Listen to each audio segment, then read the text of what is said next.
Hey guys, welcome back to my channel. I'm Nina Silic, nutrition and lifestyle coach.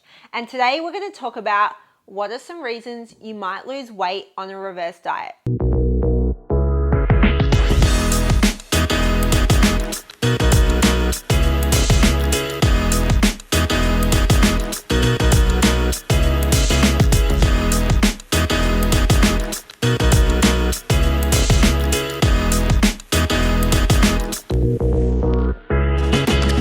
I get asked this all the time, okay? I get asked, Nina, I want to do a reverse diet, but can we do it where I lose weight? I want to lose weight. Well, I can't make that happen as a coach, right? I can't force you to lose weight on a reverse diet, but it can happen. So it's not very common for people to lose weight in a reverse dieting phase. And at some point you will actually gain weight, whether it's at the beginning, middle, or end, or you might find your weight going up and down in the reverse. But I have had some clients that have lost weight the entire time on their reverse dieting journey, and we're going to go through some factors of why that might be the case. Just quickly, those of you who don't know what a reverse diet is, I have a video just on what is a reverse diet, so make sure you click on that, watch that first before you keep going. So as a coach, I've definitely seen different reasons for why someone might be losing weight on a reverse diet. So the first thing I always see for someone who is losing weight on a reverse diet is that they're on point with their calorie tracking, right? They're tracking everything, every macro, every calorie. They're really consistent with their tracking and their intake. We don't see big spikes in calories going up and down. Whereas someone who is maybe tracking quite loosely, not as consistent with their intake, can actually be eating more than they think they are. And sometimes our body isn't ready to consume much higher calories and our metabolic rate isn't there yet. So you can see weight increasing a lot quicker. So to help you mitigate weight gain, be as accurate as you possibly can be with your caloric intake and your food tracking, and then you'll be able to control what you're doing in your reverse diet much easier. The second thing I see is someone's dieting history. Do you have a history of restriction, like yo-yo dieting, where you're restricting calories, regaining that weight, restricting or regaining?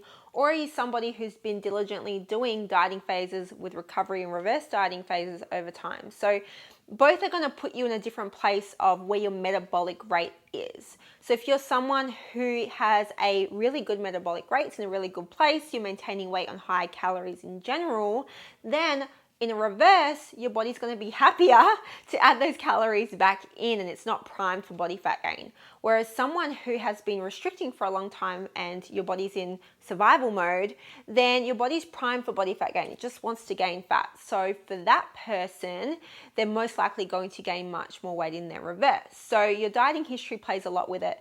For example, with myself, the very first reverse diet I did, I gained about 30 pounds because my metabolic rate was so suppressed. But now I maybe gain anywhere from 5 to 10 pounds max, depending on how aggressive I've been with it. And that's been many years later. So it can change where you're at. And sometimes I even do lose weight initially in the reverse, and I might just gain a little bit at the end. So it really just depends on where your metabolic rate is at right now. The next main reason I see for weight loss in a reverse is if you're starting your calories too low. So let's say I finish my diet on 1400 calories a day and I just start reversing from there and maybe add 2% more calories. Well, I'm still really in my deficit. Your reverse really should begin from where your current maintenance calories are.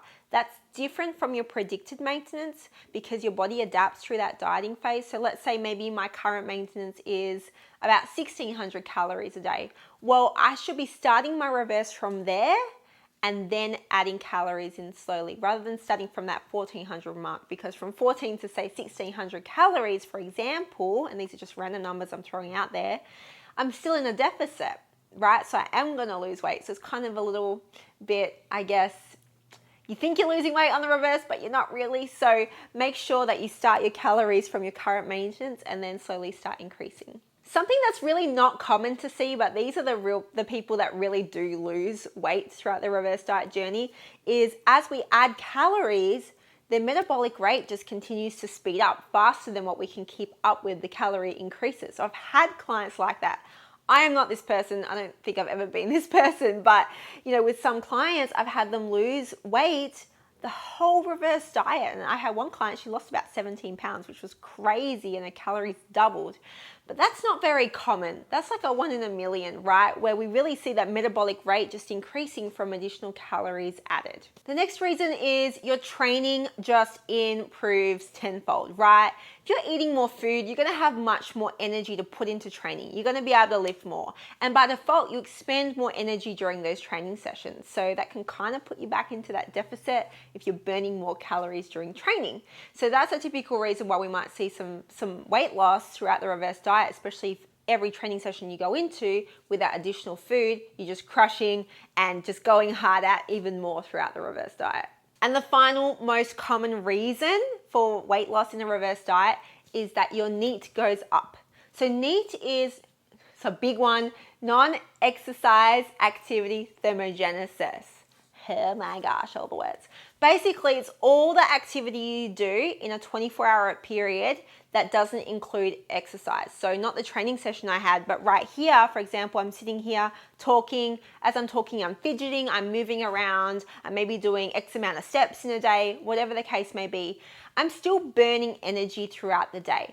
So as we diet, our body likes to conserve energy. So let's say I was dieting hard right now, maybe you would be sitting here like, not speaking with much energy, not moving around so much, conserving energy. But as we add more calories in over time, you just get more extra energy by default, right? So we tend to move around more throughout the day and not even realize you might be fidgeting more, etc.